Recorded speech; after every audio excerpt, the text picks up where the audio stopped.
Iranian Americans are reporting that they've been detained for questioning at US borders following escalated tensions between the United States and Iran.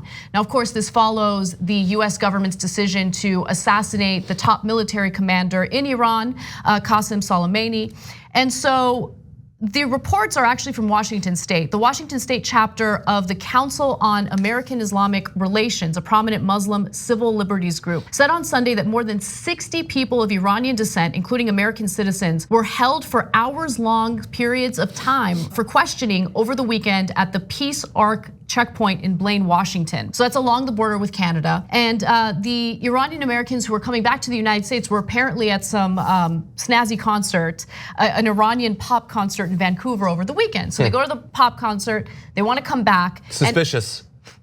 And as they're coming back, they get stopped by Customs and Border Patrol. And in some cases, they've been detained for 9 hours for questioning, right? And they get asked all sorts of inappropriate questions about their views on US aggression in Iran, or toward Iran, I should say. So a source at US Customs and Border Protection had reported that the agency received a national directive from the Department of Homeland Security to report and detain anyone with Iranian heritage entering the country who is deemed potentially suspicious or adversarial, regardless of citizenship status. And I want to be clear, many of these individuals who were detained for questioning were American citizens. Len Saunders, an immigration attorney in Blaine, said his contacts through CBP indicated that headquarters in Washington had ordered new vetting procedures, which appear to be directed toward people born in Iran that require port directors to sign off on admitting anyone held for questioning. Now, Border Patrol is completely denying this, even though there have been a few people who spoke to immigration lawyers and reporters on condition of anonymity.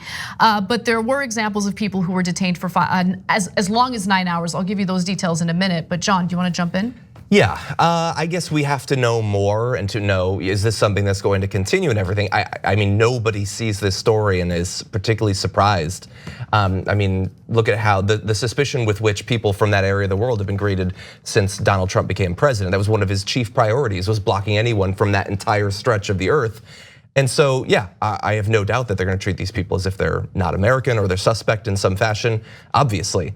When really, like, if your goal is to figure out what do people really think, or is it possible they harbor dangerous thoughts? I say detain people in MAGA hats and ask them what they think about Trump wanting to kill civilians.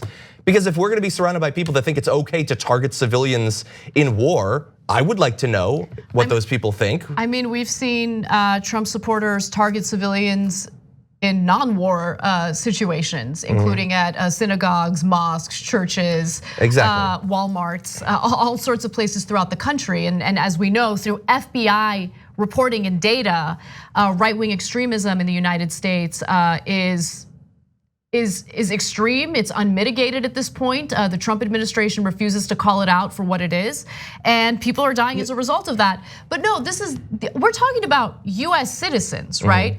Like Donald Trump and the right-wingers who support him don't care about your citizenship status. They don't care if you're here legally. What they do care about is whether or not you fall under their very specific categories of what is deemed an acceptable American. If you happen to be of any other descent that they're unhappy with, they'll totally make excuses for this. They don't even apologize for it. It's incredible. These are American citizens. This shouldn't happen to anyone, okay? They're American citizens, though, who are being pulled aside, detained for hours on end, and they're asked specific questions about how they feel about Trump's foreign policy toward Iran.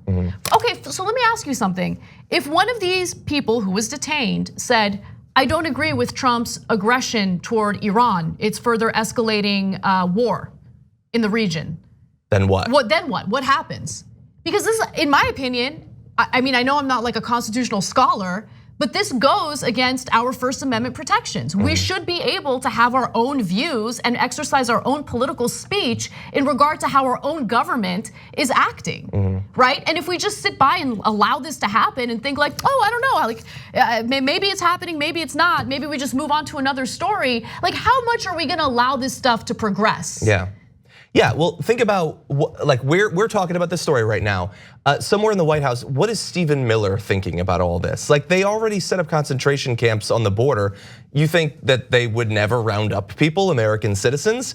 And I hope that in 6 months or a year, Donald Trump's out of office and anything we say now looks like crazy talk. Why were you worried about things? I would love to be wrong, but this is a fascist movement. There's no limits on what his base will support.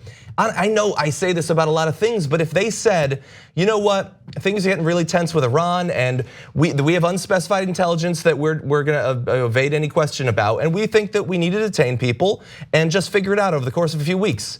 What are they gonna bolt? Republicans, Lindsey Graham's gonna be like, nope, this is too far, I'm not with you, Trump. Marco Rubio is gonna ask tough questions of Trump. No, they would go along with it. They would go along with it. I mean, you've seen the Republican Party, through the impeachment investigation, throw long-standing allies of theirs under the bus if they have any courage to speak out against Trump's actions, during this impeachment investigation.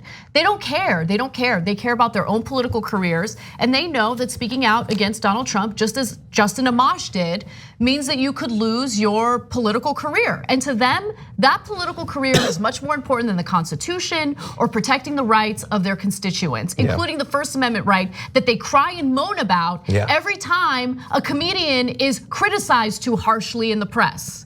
Okay, so they feel much more passionately about protecting someone who wants to put out jokes that people don't like, as opposed to everyday Americans who should be able to practice their First Amendment rights. Anyway, I want to give you a specific detail or a specific individual who had tweeted about his experience. He's a historian. He specifically focuses on Iranian history. His name is John. It's an Armenian name, but it's hard to pronounce. Gazvinian. Sorry, I can't say it in like an English way because I'm Armenian. So every time I see it, I'm like, I can't say it in anything but. I know. But anyway, he had tweeted about his experience and it went viral. He said, well, just landed at JFK and no surprise, got taken to the special side room and got asked, among other things, how I feel about the situation with Iran. I wanted to be like, my book comes out in September, pre-order now on Amazon. Then he included a link to his book as well. Now he said that the first CBP officer flipped through his passport and asked him, when was the last time you were in Libya? To which he replied, I've never been to Libya. The officer quickly corrected himself to say Iran. Well, same country, not a big deal. To which he told him that he had last been there in 2009. He was then asked more questions in a private secondary screening. He said the first time he's ever been held up when returning to the United States. Now, he really underplayed the experience once the tweet went viral. He was interviewed about it on CNN.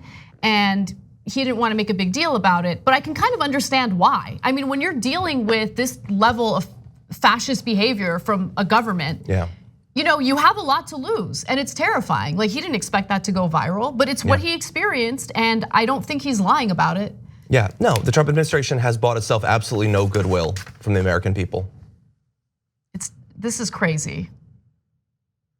So that's what we're dealing with right now. I'm sure all those free speech warriors out there, the ones that were crying about Berkeley students protesting their conservative speeches on campuses are, gonna go out there and really fight for the rights of these Iranian-Americans who are US citizens and literally did nothing wrong. Nothing. They didn't even do anything political. They just went to a concert. They existed. They existed. Yeah. That's all it took. Anyway, Dave Rubin is a disgusting coward. Thanks for watching the Young Turks, really appreciate it. Another way to show support is through YouTube memberships. You'll get to interact with us more. There's live chat emojis, badges. You've got emojis of me, Anna, John, JR. So those are super fun. But you also get playback of our exclusive member-only shows and specials right after they air. So all of that, all you gotta do is click that join button right underneath the video. Thank you.